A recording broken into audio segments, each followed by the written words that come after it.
Profundizando las 4 categorías de la discapacidad intelectual, tenemos la leve, que constituye el 75 al 85% de la población, bajo un rango de 50, 55 a 70. En la edad preescolar presentan un desarrollo cognitivo y comportamental dentro de los límites normales. Ya en la edad escolar es donde se empiezan a evidenciar las dificultades del aprendizaje, como es la discálcula, que es la pérdida de la discapacidad matemática, la agrafia, que es la pérdida de la discapacidad lectoescrita. También se puede observar la inmadurez en las emociones y en niveles sociales. Esto les dificulta el manejo del estrés y la depresión, ya que es un problema presente en este grupo de niños. Ya en la edad adultez se pueden observar alteraciones del pensamiento abstracto, como es la planificación, la definición de estrategias y la determinación de prioridades. En la mayoría de los casos no se identifican ninguna anormalidades cerebrales. En el grado de moderado afecta al 10% de la población, bajo un rango de 35, 40, 55 del cociente intelectual. Ellos presentan un lenguaje simple y un vocabulario pobre. Los logros escolares son muy limitados. Pocos aprenden a leer y a escribir ciertas palabras y a contar de forma simple. Debido a las limitaciones de las actividades diarias y a las pocas habilidades de autocuidado, ellos necesitan ya una supervisión permanente. Como adultos pueden ser entrenados en un trabajo práctico y simple, pero bajo supervisión. Rara vez logran una independencia. También presentan alteraciones neurológicas asociadas con anormalidades cerebrales, como por ejemplo las crisis convulsivas. La discapacidad grave se puede decir que está entre el 5 y el 4% de la población, que se encuentran en un rango de 20, 25, 30 y 40. En la adolescencia pueden lograr el aprendizaje de palabras de uso frecuente, pero es muy limitado. Requieren la supervisión durante la infancia y la adultez debido a la poca posibilidad de aprender habilidades del autocuidado. Y ya se puede decir que las anormalidades cerebrales son de tipo grave. Y por último tenemos el profundo, que es el inferior a 20, donde ya se muestra un lenguaje más limitado. Vemos deficiencias en las áreas motoras y sensoriales.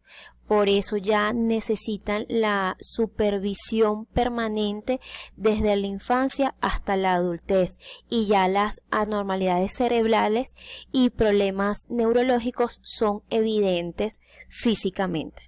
Entre los trastornos asociados a la discapacidad intelectual tenemos el trastorno por déficit de atención e hiperactividad.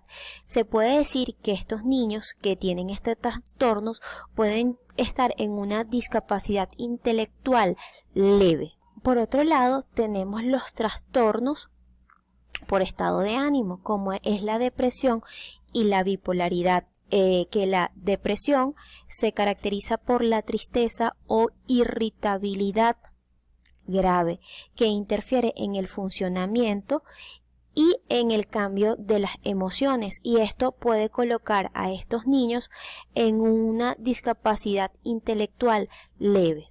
Continuamos con el trastorno del espectro autista, ya que es de tipo de desarrollo neurológico por alteraciones de la interacción social y la comunicación, y se pueden ver por patrones de conductas repetitivos.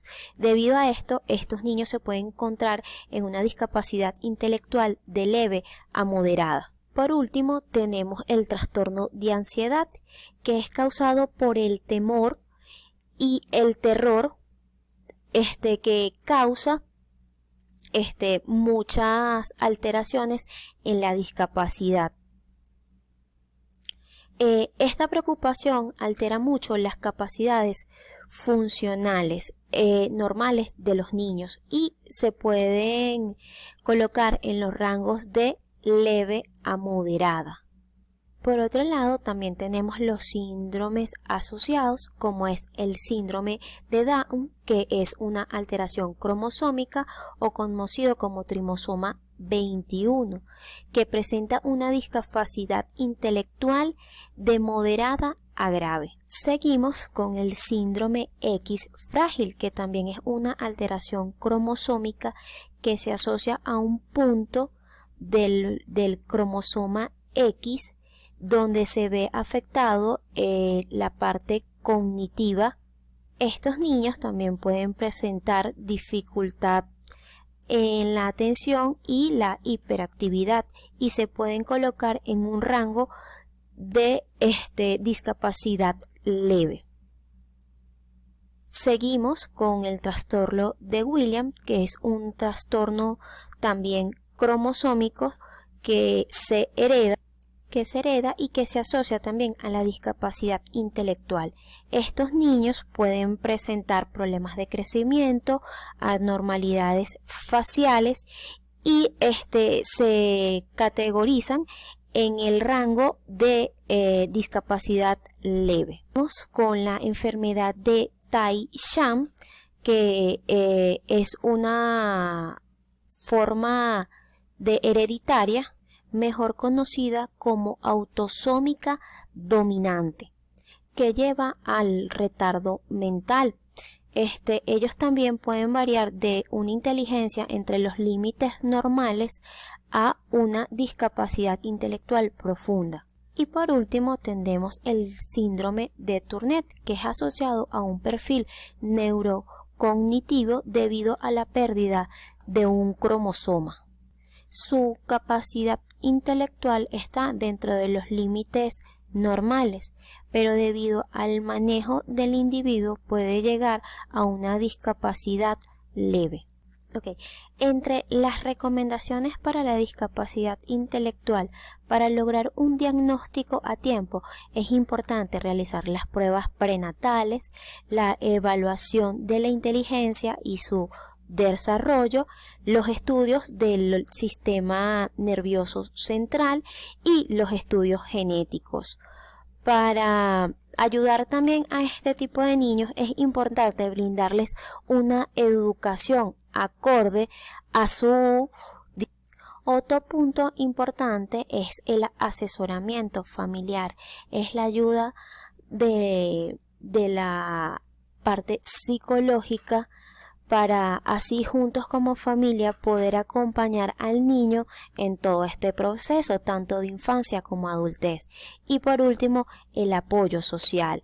Es muy importante en toda esa parte de la educación familiar no sentir ese rechazo, sino sentirse igual y ver lo que es una discapacidad, más no una enfermedad contagiosa, porque lamentablemente la sociedad todavía tiene estas etiquetas. Muchas gracias por su atención y feliz tarde.